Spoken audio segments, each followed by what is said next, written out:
Hello and welcome to Get Yourself Optimized. I'm your host, Stephan Spencer, and today I'm very excited to have Mara Powers with us. Mara is a rebel of the written word who has tackled the monumental task of recreating Atlantis. When she was 16 in Fort Collins, Colorado, she began visiting the library in search of things she couldn't learn in school. Her goal was to redefine her religion. She studied theology voraciously until she discovered the concept of reincarnation through Hinduism. It was the answer to a lifelong existential crisis that had plagued her for many sleepless nights. The study of reincarnation led her to the channel Edgar Cayce. In his many books, she found his past life readings of lifetimes spent in Atlantis. This was the beginning of a lifelong quest to unravel the secrets of this mystery. She spent upwards of 30 years exploring the labyrinth of ancient civilizations. Her decision to turn it all into a high concept visionary fantasy series stems from her study of the esoteric depiction of Atlantis. With the other half of her research rooted in the secular, it was the best way to illustrate both aspects of this fascinating legend. Her work is the legacy of the legend. Mara, it's so great to have you on the show. Thank you for having me. So I was not really that familiar with Atlantis until recently. I've been reading up a fair amount about it. I did watch the TV series Stargate Atlantis. That was, of course, fictional, but Yes. it piqued my interest. Let's just put it that way. It started me down the path of learning more about Atlantis, about the Arcturians and the continent of Mu and all this sort of stuff. And it's all seemingly connected. And I wanted to, if you could share how you got started on this journey of learning about Atlantis. I think your interest peaked with a dream, if I'm correct. I read a blog post that you had written about a dream that you had around age 14. So maybe we start there.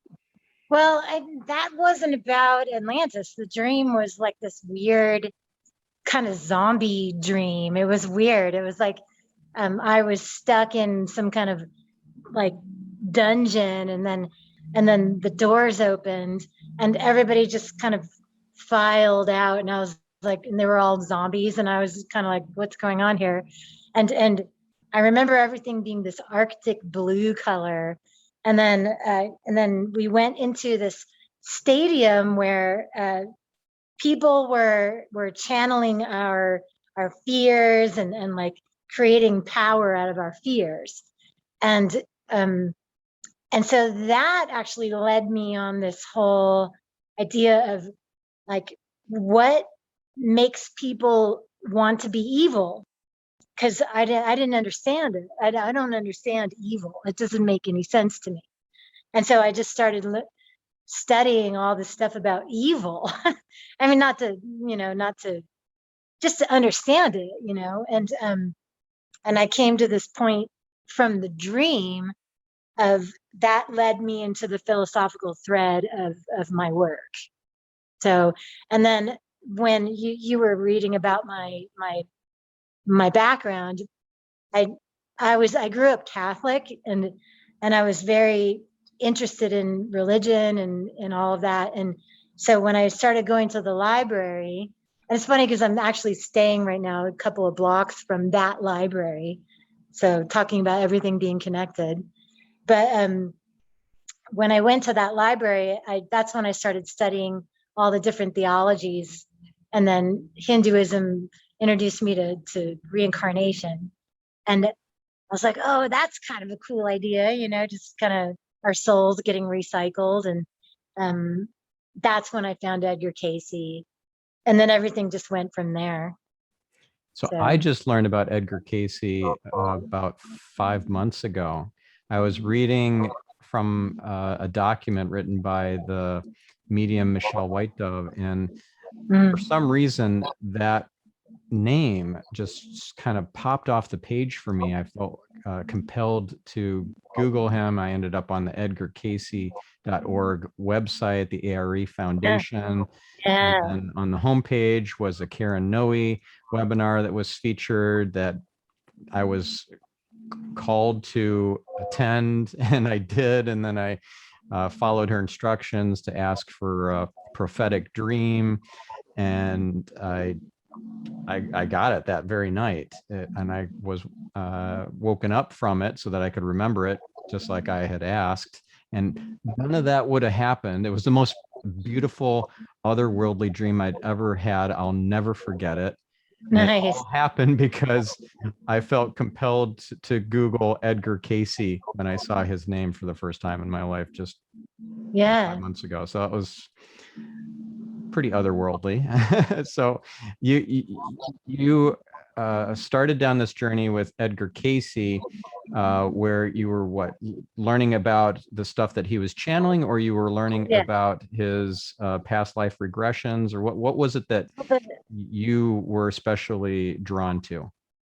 Well, Edgar Cayce was a channel. He was a medium, and he did a lot of stuff that were past life regressions, and he described in detail this civilization in Atlantis, and that's what I got into. And he did a lot of other stuff too. I kind of see him as like the modern Nostradamus, because Yeah. he but he went backwards instead of forwards. I mean, I guess he did some forward stuff, but he mostly did people's past life regressions. Yeah. And he talked about how the United States is living out the karma of Atlantis right now. And so Interesting. I've been writing this fiction about, creating this world of Atlantis, but also I get to describe America, like American life, by using this idea of this civilization. It's fascinating to me. And the civilization in Atlantis was quite advanced. I mean, they were not Stone Age. They had Yeah, technology, some yeah, really advanced technology that was, I guess, gifted to them by extraterrestrials, right? By Arcturians, something like yeah. that. Well, according to Edgar Cayce, and Yeah. there's a lot of other, do you know about the Theosophists? The Yeah. So I sent my adult kids to Waldorf school when they were little. Okay. So I knew about Rudolf Steiner. I didn't understand what Yeah, theosophy was. I still don't really understand it, but I only just understood the implications relating to past life work and the Atlantis connection and all that just this yeah, year. Yeah. Oh, and then yeah. Tom Moore, I don't know if you know him, but Mhm. he's done a lot of channeling and learning about Atlantis from Theo. Theo. Yeah. Yeah, so there's like these people talk about tapping into the Akashic records, Hmm. which is a fourth dimensional library of all of human information that we can tap into at any point. And so I wrote that into my story too. Oh, that's cool. Have you had any experience with the Akashic records? I mean, sure. I mean, when I was younger, I was very into channeling and using the power of crystals and tapping into them. And now it's just all kind of second nature to me. So, because Mhm. I'm so like wide open on the subject, that because I've studied it for so long that I know, um, how to, it's just all in there, and I've written it down, and I don't consider myself looking at the Akashic records, but maybe I'm just an open channel to it, at this Yeah, point. I think you are. So I'm personally just learning how to access my Akashic records um, through opening the records, and I took an Akashic records training. I'm taking another one here. Nice. Yeah, the That's Akashic cool. records reader Anne Marie Pizarro was a guest on this podcast, and Okay, cool. amazing episode. So, um, Nice. but let's circle back to Atlantis, and I'd love for our listener to understand the significance for modern day life to this whole I don't want to call it mythology, but it's just a mythos or a whole area of study around Atlantis that might seem like fanciful science fiction, but Yeah. there's relevance to what's happening in our lives today. And I'd love for you to bring that forward for our listener to really grok. Yeah. Well, the idea of the downfall of Atlantis is really kind of what we're dealing with now. And as far as the karma, and the very basics of it is that it was a society that got so technologically advanced that they kind of went mad. They kind of drove themselves crazy with all of this information that they had access to and all this power, and they lost track of their connection to the planet. And so the more that the society separated from nature, the more they put themselves into danger, and they thought of themselves as better than nature. You know what I mean? Which is kind of what we're doing now. And Right. it really goes into the genre of cli-fi, which is climate fiction, and the idea of climate change.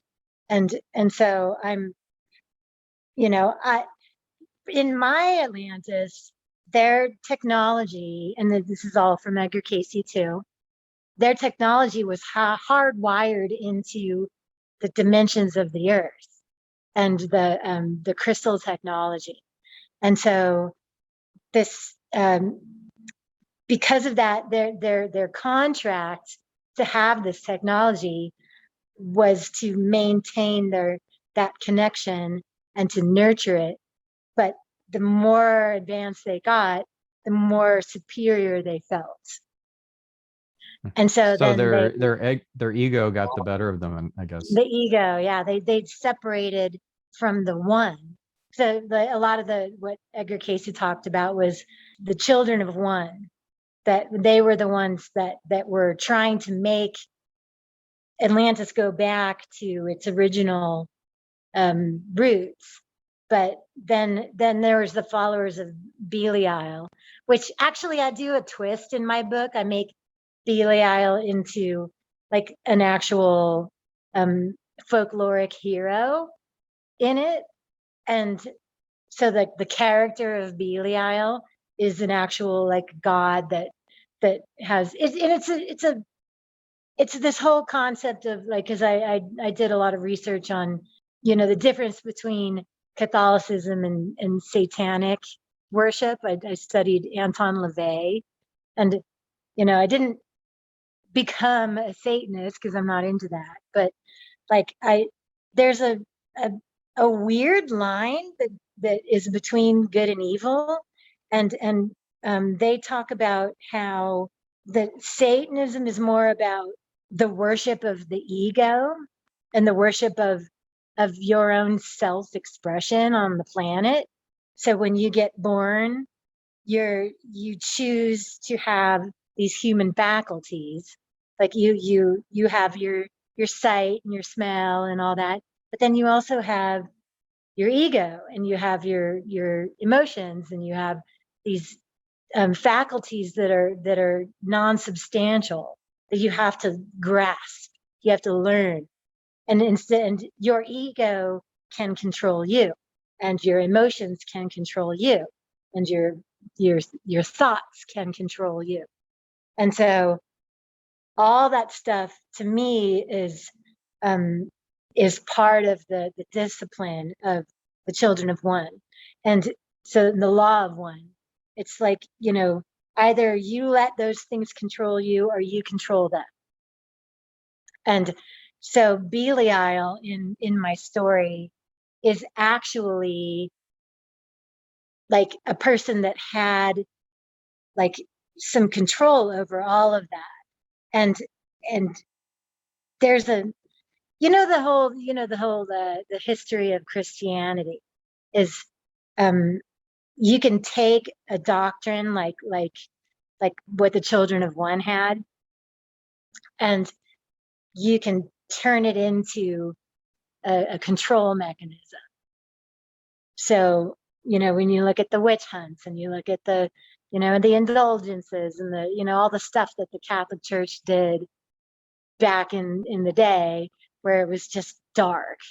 And so the idea is this weird juxtaposition. It's like a riddle that, like, you can say, oh, this is evil, but maybe it's not. Or you can say this is good, but maybe it's not. So it's like this whole back and forth. And we're dealing with that today too. Yeah. So there's actually good in the bad, and there's bad in the good, which is pretty mind-blowing to think about. Mind bender. Yeah, it is a mind bender for sure. Yeah. And another thing too is that, so it's almost like with the Atlanteans putting ego and free will at the top of the pyramid in importance, they lost some of the magic of how synchronicities and just the beauty and the magic of life is, and that soul connection and having soul contracts and having kind of preordained meetings and missions and relationships and so forth that we agree to before we incarnate. Like, putting free will at the top of the pyramid means that all those other things are not as important, and you can lose your soul in that. Or lose your connection to everybody else. Because there's an innate responsibility that we have. Yes, we need to understand our ego, but there's a responsibility we have to each other and to the planet. So, that's where Atlanteans had a schism, and that's where we have a schism as well. And didn't the Atlanteans, at least some of them, participate in a disastrous experiment that ended up destroying essentially a moon or some sort of satellite that was crucially important at the time? Well, that's one of the stories. There's a lot of different stories about what caused the destruction of Atlantis. And I actually put that into my mythology of it. The more I've researched about Atlantis, the more I realized that there were a number of different ages. So they had like thousands of years of history, and they had a longer lifespan. And like, when there's a lot of correlation to the old biblical stories as well. So like Noah's Ark, that's like the perfect example. And when you look at those biblical stories, these people had like thousands of years. They were like 1,000 years old. So like I think of it as that they had longer lifespans back then for whatever reason. And maybe our atmosphere had more oxygen, or I don't know, it's just, but that story about them destroying the satellite or the moon or whatever, like there was like a couple of moons, and there was one myth is about Tiamat, and that comes from, I believe, what is the civilization pre-Babylon, the Babylonians, what's the ones that had the Anunnaki? I'm just not remembering right now. So that particular myth it talked about how there was like Sumerians. Sumerians. Yes. Yeah. So that there was some research going on where they destroyed one of the moons. We had two moons apparently. there's myths about the asteroid belt that's in between Earth or Mars and Jupiter, that used to be a planet. So that's another aspect of that myth where, that the Atlanteans caused that. There's crazy Atlanteans. My Because dad they knows more could about that stuff. space travel then, right? Yeah, but I don't have that in my story. Okay. So, my dad actually, here's an interesting thing about Edgar Cayce. My dad and I kind of got into a fight when I was a teenager, and we didn't talk for a while. And then I started getting into Atlantis, and then I went to the bookstore one day and I came back with this Edgar Cayce book, and my mom was like, your dad was really into Edgar Cayce when we first met, and he's really into Atlantis, and that got us back together again, my dad and I. So ever since then, it's like, I call him my dad, and he's got all these really cool ideas about Atlantis, and he's more of a sci-fi space guy. So, and I'm more fantasy oriented. So, but that also brings me to Lemuria. Lemuria, there's a few different aspects that stories that people talk about with Lemuria. Some people say that the Lemurians came first, and some people say that the Atlanteans came first. But I So say the Lemuria Lemurians is the continent of Mu. Is that the same thing, or is it Yeah. slightly Do you know different? about Colonel Churchward? No. So there's this guy that's my big Lemurian thing. He talks about Mu, and he was around the same time as Edgar Cayce, and he was kind of a maverick archaeologist, and he went around the world, and he was, or mostly in the Pacific Islands, and he was uncovering the civilization of Mu. And and then there's other people that say that Mu is different than Lemuria. And so, but Lemuria is in the Indian Ocean. There's a continent that's submerged in the Indian Ocean. So, and that's the great thing about writing fiction, is that I can just decide which one I want to say is part of my mythos. It's just the cool thing about this whole subject is that there's so many concepts, and you can decide which one you resonate with and which one you don't. Right, But right. I do get letters from people a lot that are like, no, this is how it was, and and you can't really say. Yeah, this is fiction I'm writing here. Yeah. I'm not off. like arguing about what's what. That's funny. Yeah. I'm fascinated by all this, and I'm reading about Lemuria. I'm reading about, like, okay, so was ancient Hawaii connected to the Lemurians? Well, technically, no, it wasn't part of the Lemurian continent. The Hawaiian Islands were separate. It was not just islands. It was a larger landmass that did get submerged over time, but Right. it wasn't ever part of Lemuria, apparently.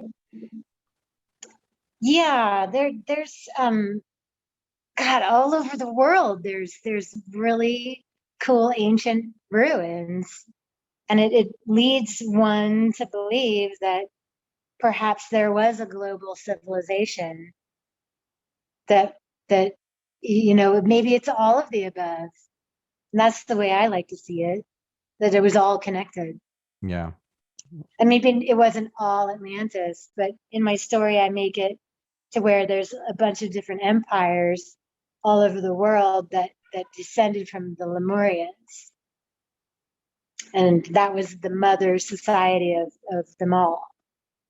So And in order for the Lemurians and the Atlanteans to get to the place where they were so advanced, using crystal technology, having the ability to transport, levitate, or whatever sort of amazing stuff that they could do, they had to get some help. My understanding of that is the Arcturians from Arcturus were helping the civilization with giving them guidance, giving them technology, helping them get established. And I guess they're still involved in helping guide us to not self-destruct. Yeah. God, I hope they are. You know, it's just kind of, wow. I mean, I can't say what is what, but I've just researched all of this information so much that I adore it, you know. It is fascinating, and it is enlightening and uplifting, and also kind of a warning too, because of how things ended up. Both civilizations were wiped off the planet. Right. Which is, you know, leads you to believe that, you know, we're not above that. Yeah. And so going back to karma for a minute, how do you see karmic events playing out over not just lifetimes, but over millennia? Like, I read somewhere, for example, that one scientist who was primarily responsible for the destruction of the moon satellite thing caused a lot of death and destruction, and he's having to work through his karma over thousands of years and many lifetimes. And boy, that sounds not fun. So what are your thoughts about karma and the law of cause and effect? In my story, it's Belial that caused all of that, and he's having to work through his karma. So he has to come back to help Atlantis in its final days. And they're not necessarily the final days, but, you know, but he's trying to help. And then the scientists in my story are from, you know, they're the Anunnaki. So they came and they kind of did all the genetic basis of creating humanity. And then one of them was, you know, we've got like Enki and Enlil, basically. And I've changed their names, but, you know, to protect the innocent. But they're having to deal with the cycles of incarnation. And then all these people that are awakening, and they're creating, they're discovering their powers. They talk about, you know, oh, if I die right now, I'm gonna have to, you know, do a bunch of soul retrieval. I'm gonna have to come back, and I'm gonna have to go and gather all the fragments of my soul, and, you know, and that's kind of what I think of it. You know, I think of that, you know, we can do great evil in the world, and then when we die, we have to go back and we have to pick up those pieces, because every time you do something to hurt other people, you give away a piece of yourself. And another way I've heard of it is that what you do unto others that's evil, dark, or whatever you want to call it, you get that back in return 10 times. Right. Oh yeah, that's the basic karma. Yeah. And then the good things, the blessings that you give out, 10 times that they too. come back 10 times. Yeah. I mean, it should be a basic law that everybody follows, you know. Well, it seems like that's a universal law that everyone has to experience. It's the golden rule. It's like what, you know, what Jesus Christ talked about: do unto others, you know. And the fact that some people seem to have a pretty cushy, cozy, comfortable life in this lifetime, doesn't mean that they just got lucky. They earned that through previous lifetimes and being a good soul and doing good things. Things, Right. what comes around goes around. I mean, that is a universal law. Right. So if someone is evil in this lifetime, they're going to have to, as you say, pick up the pieces, clean up their mess in future lifetimes. Right. And so, uh, do you think that we have Atlanteans who are reincarnated now in this time, trying to clean up their messes and do good this time around?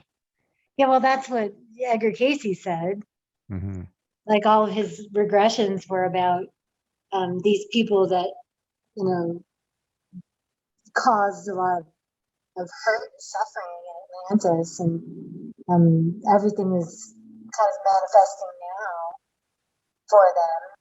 But also he talked about it as being a cultural manifestation um, of this karma. So um, we're dealing with the exact same things that this myth talks about now.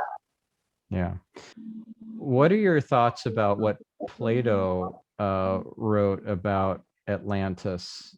He didn't write much, but he did reference Atlantis, and Plato wasn't one for making up nonsense. So that gives a historical basis for believing in Atlantis beyond just if you believe in mediums channeling stuff from the Akashic records and so forth. So what should we know about Plato and Atlantis?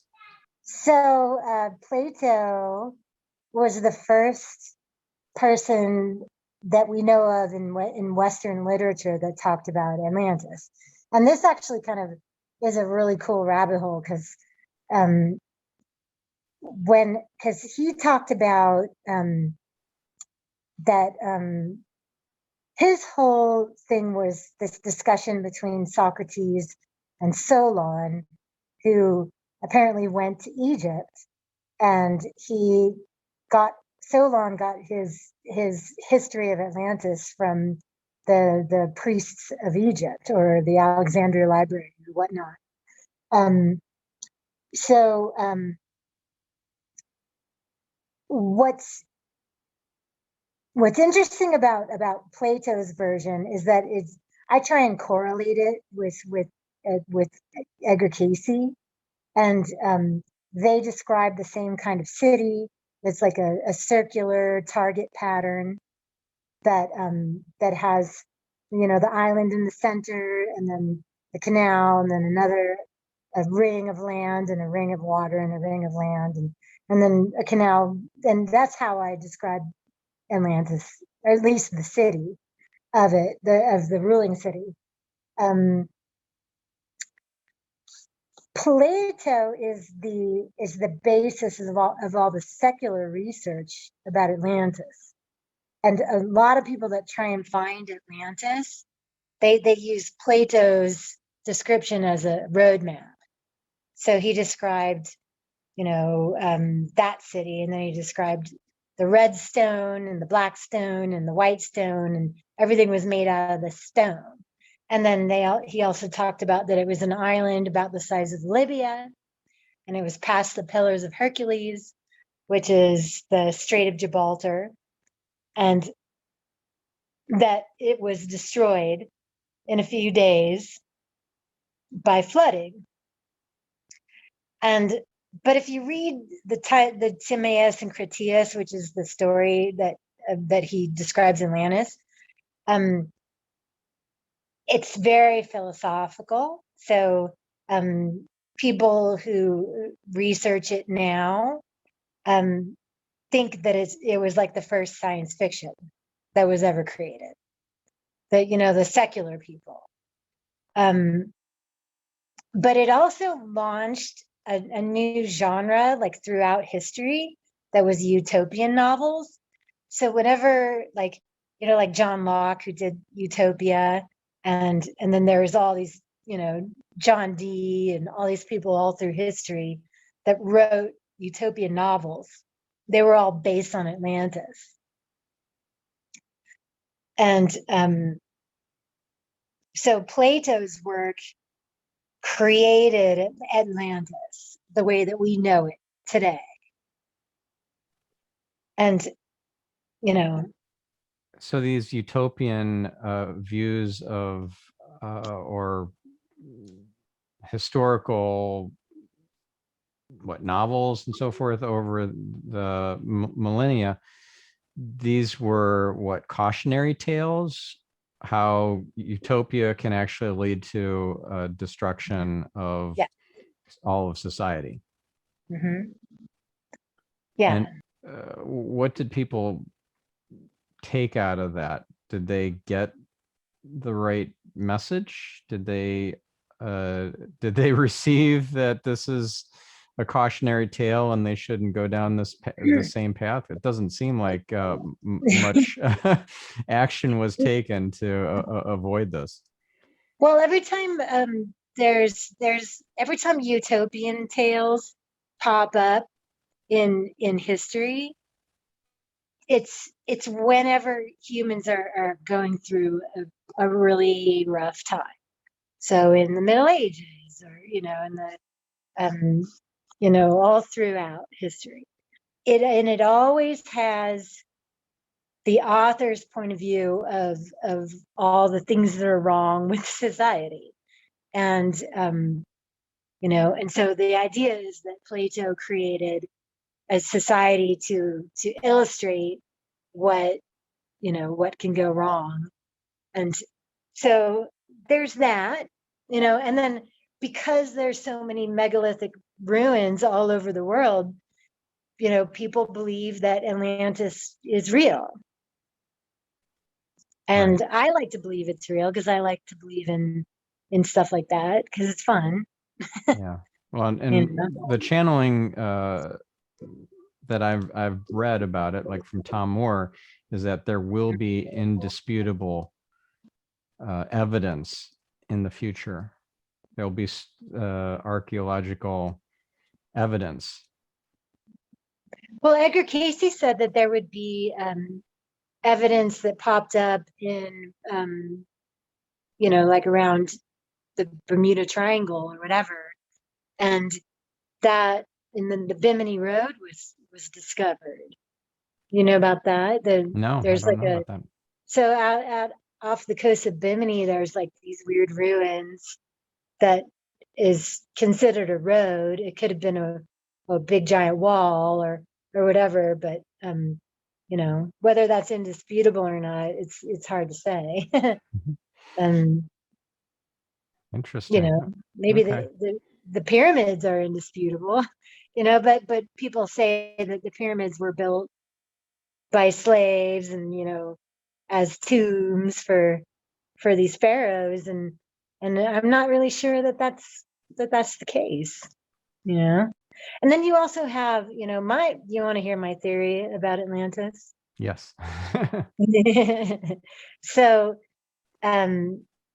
the Mid-Atlantic Ridge is a mountain range that's under the ocean, and it's all basalt, and it's basalt is very porous, and that area is also very volcanic.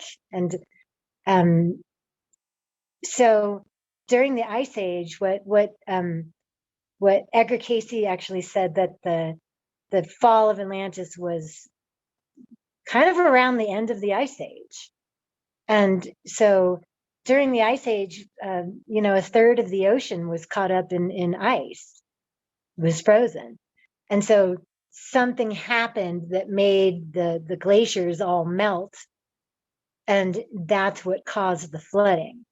And it buried the Mid-Atlantic Ridge in underwater. Most of it, you know, except for like the Azores and Canary Islands, and and a lot of people say Atlantis was outside of Spain, because Plato actually says it's right. That's about where Plato said it was.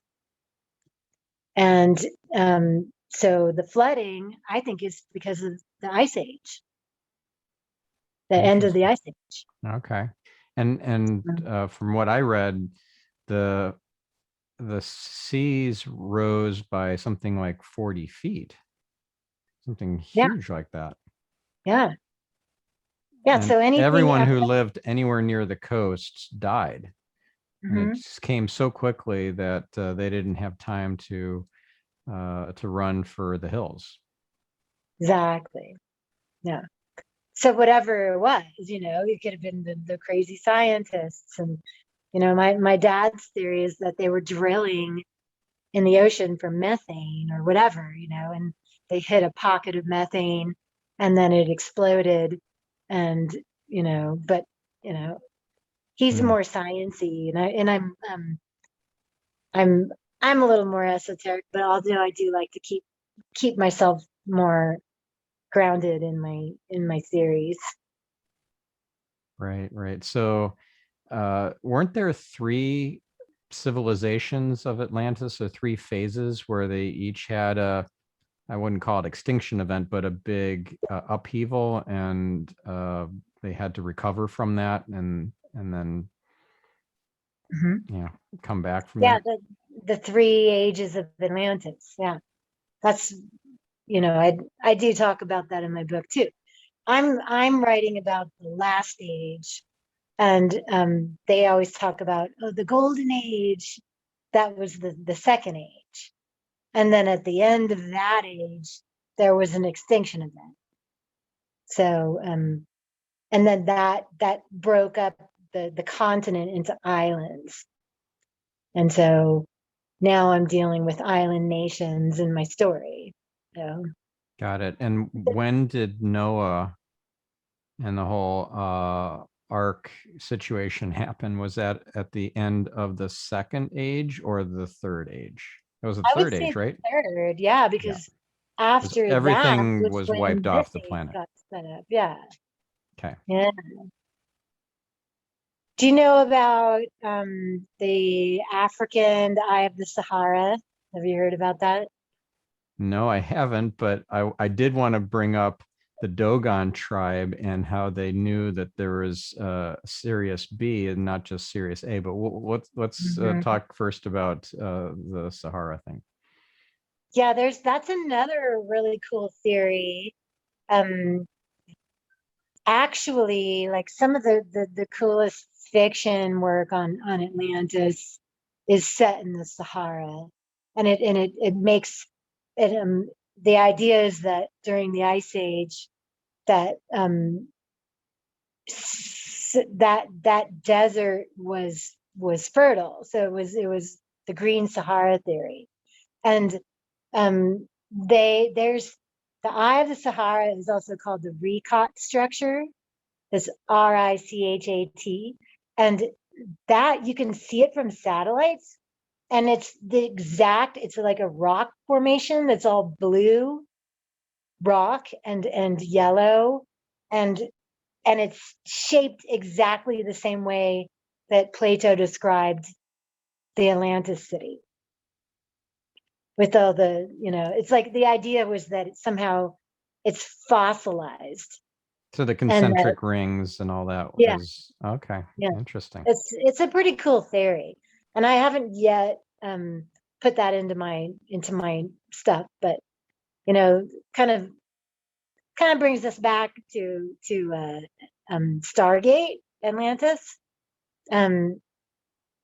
What's funny about that, New Year's, I like to put funny things together, but Jason Momoa was in that, and then he also plays Aquaman, and that's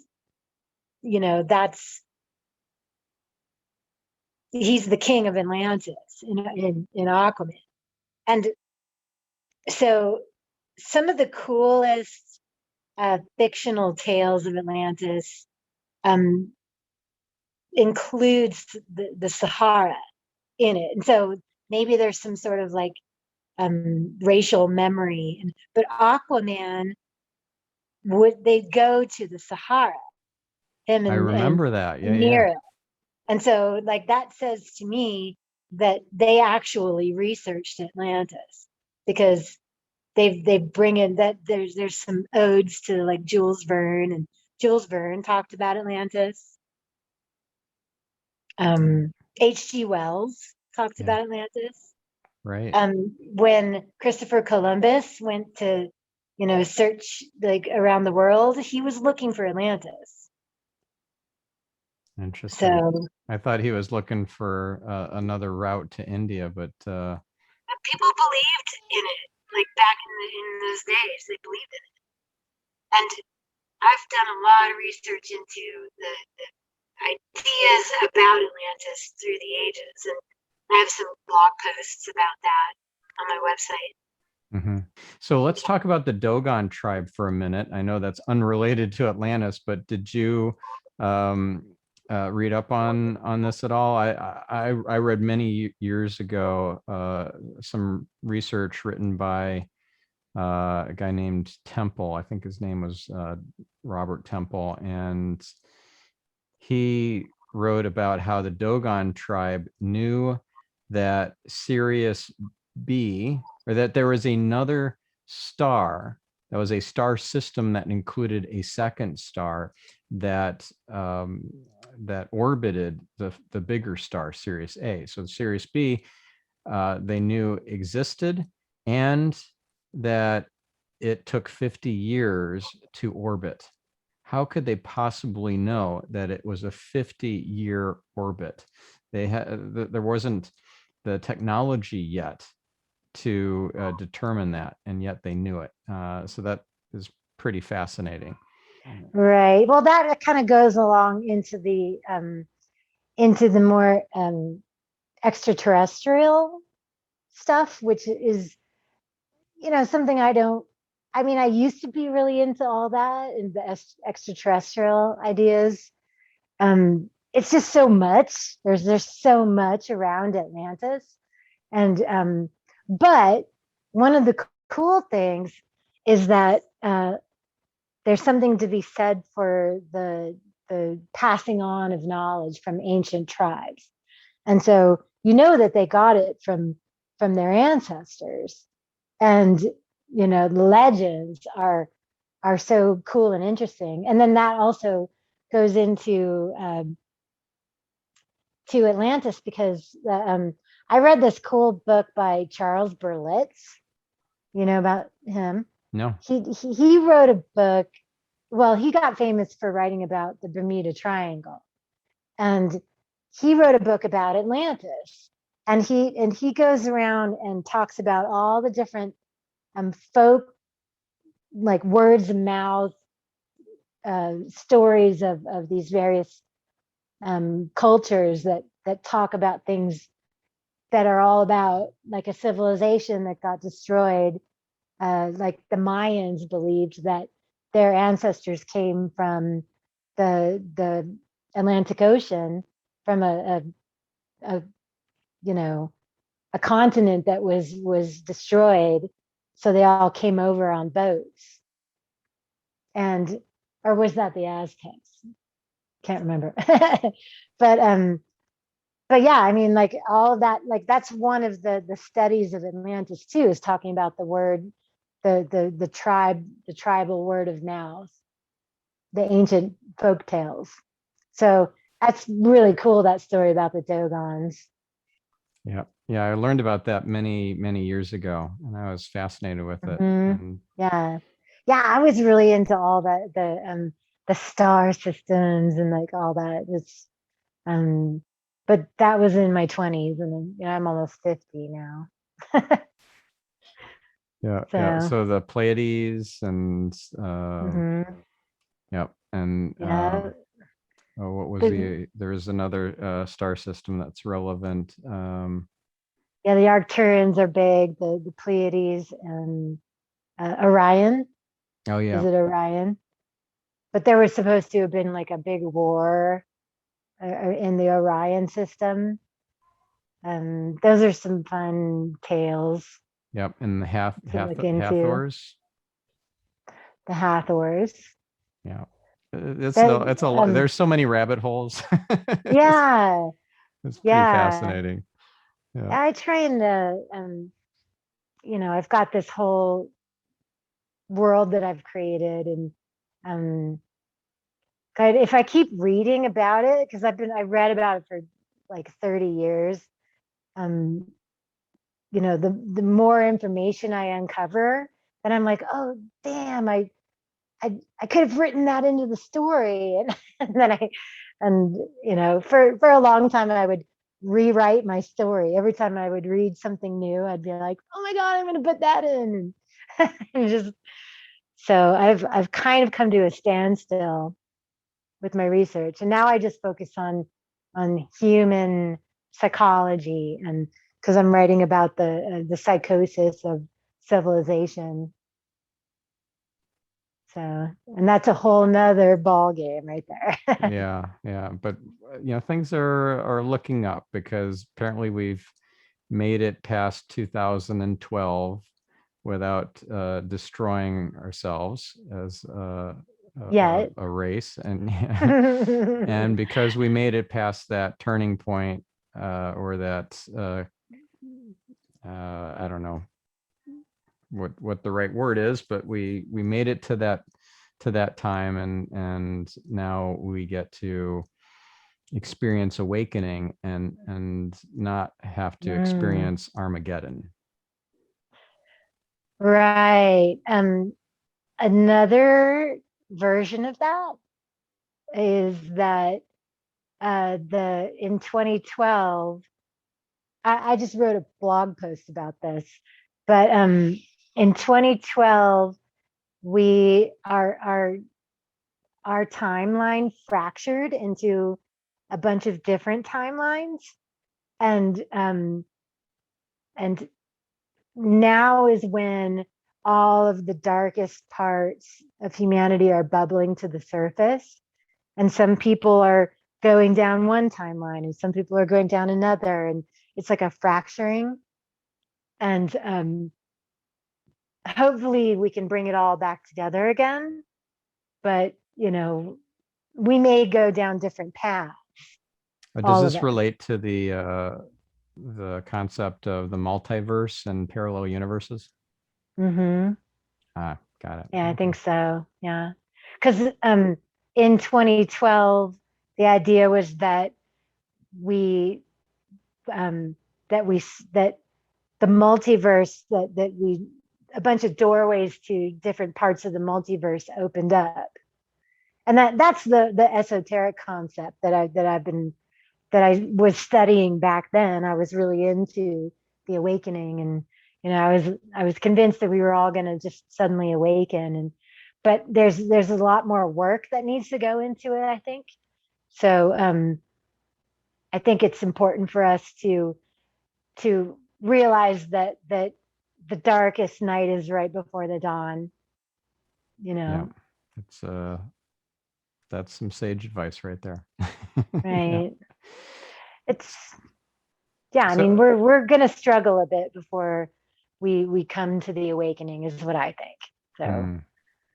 So what do you think would to kind of wrap up this interview, and leave our listener with a takeaway that they can implement, something actionable? What would you say is the biggest lesson, or um, mistake, or missed opportunity perhaps, that our listener um, can get from all this interesting research and study and channeling about Atlantis and everything that's been written about it and studied and channeled so far? well, the biggest takeaway is going to be that we are all connected to each other. We we are the law of one. We're we're connected to each other. We're connected to the planet. We're connected to every single form of life on this planet. And if we do not bring it all together, then we'll suffer the same fate. Mm. Basically, we'll destroy our own habitat. Yeah. And the earth will survive, but it might not be hospitable to us. Yeah, some great evidence of this interconnectedness that I want to share is that if you could imagine, this was in 2013, January of 2013, I had just 3 months earlier had a spiritual awakening. I was agnostic my whole life up until that point. I went to Catholic school my whole childhood for the most part, other than 2 years. I was also raised by a Jehovah's Witness, and that's pretty discombobulating. But anyways, oh, and then I was a foster child for some years too. So it was kind of a, discombobulating is a good word for it. But after that awakening in India, where I was touched on the head by a monk and given a diksha, and it was like an LSD trip, where I saw everything in Technicolor, and I felt this deep connection to the creator, to all of the fabric of creation and everything. It was incredible. It was That's really cool. A life-changing event, like just destiny changing. 3 months later, I'm at an event run by Donnie Epstein, who was a guest on this podcast. Definitely a great interview, worth listening to.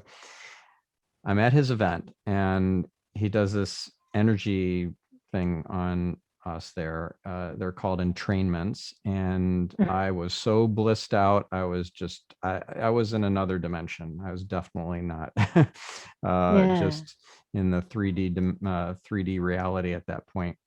And I had this intuitive hit that I could give a remote diksha.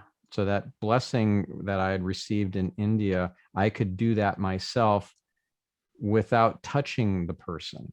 And so I just thought of all these people, maybe 30, 40, 50 people to do that to while I was blissed out laying on the floor. And one of these people was somebody who I hadn't thought of for 15 years, didn't have contact with him for 15 years.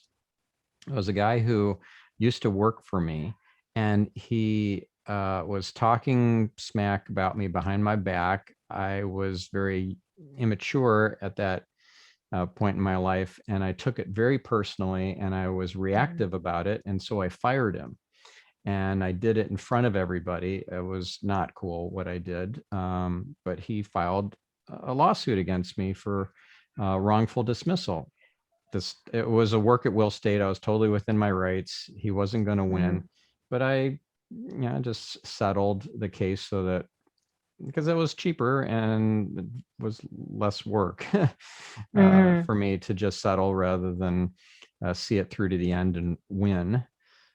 And then he disappeared from my life, and I never heard his name again for 15 years. And I thought of him when I was blissed out laying on the floor after this oneness blessing thing that I did to these people. He was one of those people. He came to my mind, and guess who calls me on my cell phone out of the blue 4 days later to apologize? What? That's cool. Oh, that's amazing. Yeah. Yeah. So we are all connected. That's the law of one right there. Yeah, exactly. Yeah. Yeah. One of my favorite concepts that I've been researching all these years is the law of one.